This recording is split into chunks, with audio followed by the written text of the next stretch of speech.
I had read an article online earlier this year about people in other countries that would make roadblocks to rob and kill people for their vehicles and belongings.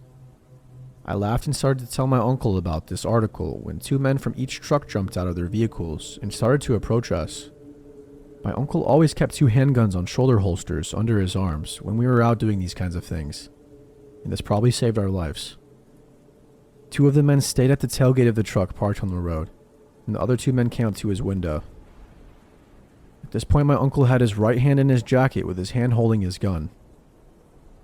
The men were extremely friendly at first and said that the truck on the shoulder had broken down and that they were just helping him out.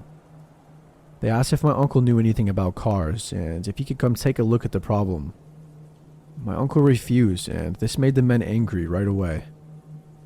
They both instantly drew pistols, and one of the men rounded the front of the truck towards my window. My uncle then grabbed the man's gun that was pointed at him, which he forgot to load a round into, luckily for us. My uncle pulled his gun out and shot the man on the shoulder and slammed on the gas, driving on the left shoulder, passing all of the men. I looked back and I could see the other three men gathering around the man my uncle shot. We drove and drove and drove for what seemed like an eternity without saying a word to each other. We drove back to his dad's house and he told me to go to bed. He called the police and told them what happened. They sent out two officers to the house to take his statement and mentioned to him that they had quite a few reports of roadblocks being set up all around northern Montana.